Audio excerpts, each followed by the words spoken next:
Baik, Bismillahirrahmanirrahim. Assalamualaikum warahmatullahi wabarakatuh. Pada video kali ini kita akan masuk ke kasus 3 untuk pengendalian proses menggunakan HISIS, yaitu pengendalian laju alir atau flow rate pada saluran perpipaan. Nah, ada fluida campuran antara air dan juga udara ya. Ini akan dialirkan menuju sebuah tangki dengan ukuran 4 meter kubik melalui valve 1 ya, jadi yang masuk pit, kemudian yang keluar valve 1 ini adalah pit tank. Laju alir ini akan dipantau dan dikendalikan menggunakan sebuah FIC atau Flow Indicator Control. Kemudian fluida tersebut akan distribusikan keluar tangki ya melalui dua jalur ya.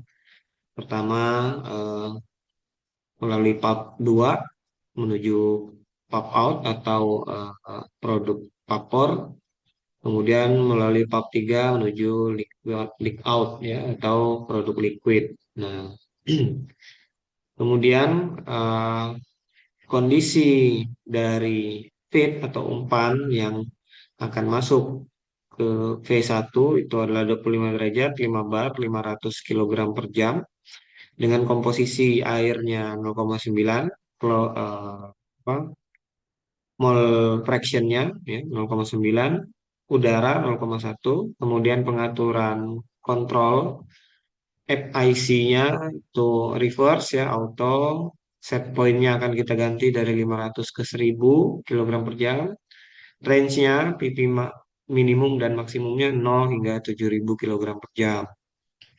Kemudian KC-nya ini untuk tuning PID-nya, KC-nya 0,5, TI-nya 1 menit.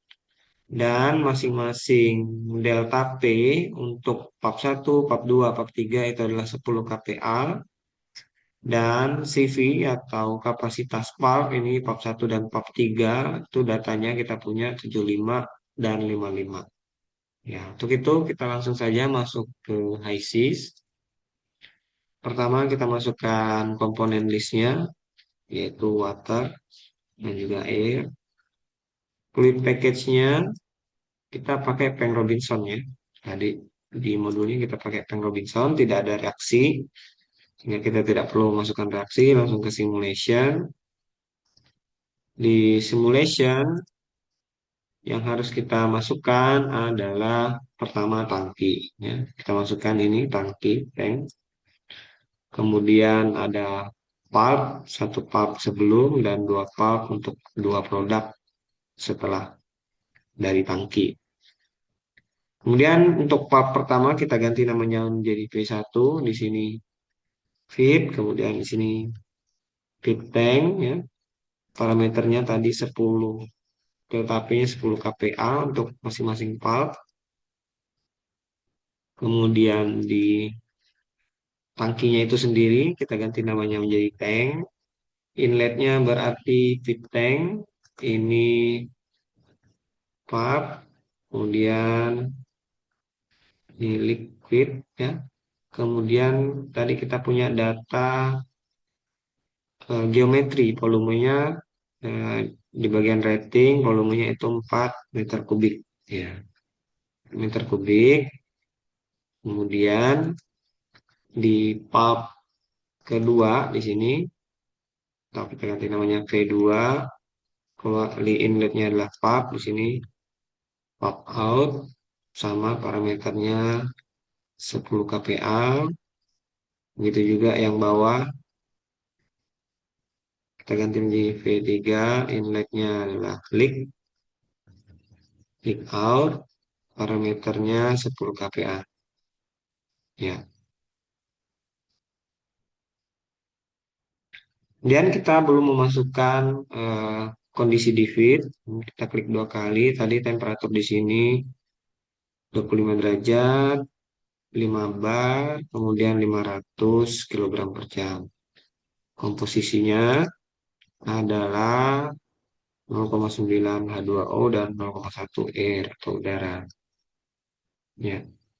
Dengan begitu kita sudah mensimulasikan secara steady state apa eh, pengaliran fluida melalui tangki ini.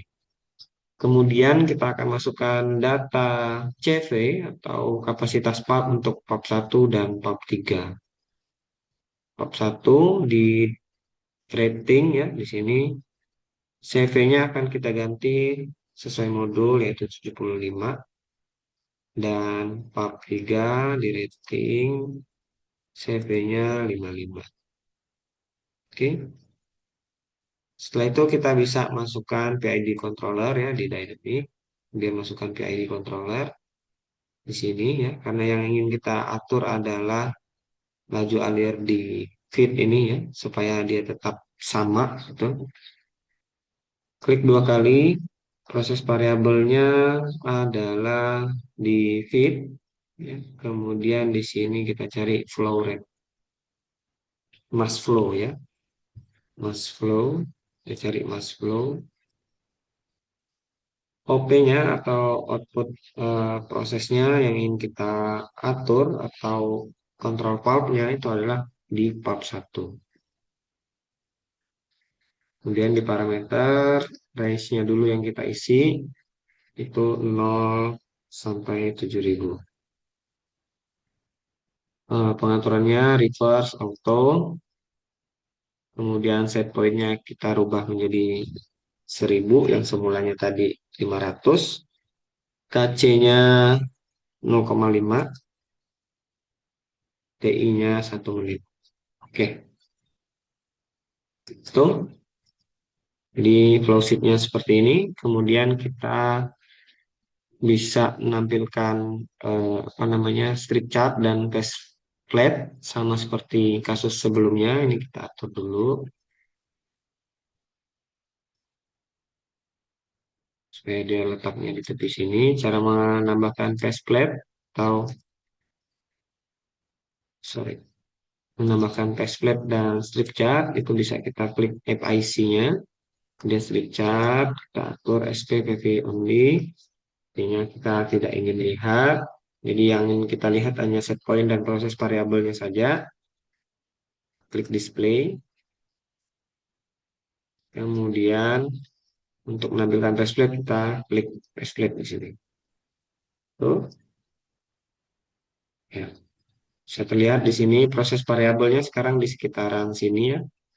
Nah, 500 kg per jam. Sementara set pointnya kita set menjadi 1000 tadi di sini. Kemudian kita bisa masuk ke dynamic, kita cek dynamic assistant, kita harus melakukan dua perubahan ini, maka kita tinggal klik make change saja, finish. Kemudian kita bisa masuk dynamic mode, dan di dynamic mode kita atur integratornya supaya akselerasinya ini 0,1 saja itu ya, atau tidak terlalu cepat kan, sehingga kita bisa mengamati. Dan begitu kita bisa melakukan running simulasi pengendalian flow rate atau mass flow menggunakan pub 1 ini. Coba kita run ya. Klik dua kali. Di sini auto scale all axis ya supaya kelihatan semua. Itu dia sesuai dengan set point yang kita set tadi 1000 ya. Jika kita ganti menjadi 3000 misalnya. Atau kita ganti 2000 dulu ya. 2000, maka begitu juga proses variabelnya dia akan apa naik mengikuti set point. Misal kita ganti lagi menjadi 1600 turun, maka begitu juga harusnya dia selalu mengikuti set point. Maka dengan itu proses simulasi pengendalian mass flow pada simulasi pengaliran fluida melalui tangki itu sudah bisa kita lakukan. Karena itu untuk kasus 3 hanya ini yang bisa disampaikan. Saya ucapkan terima kasih. Assalamualaikum warahmatullahi wabarakatuh.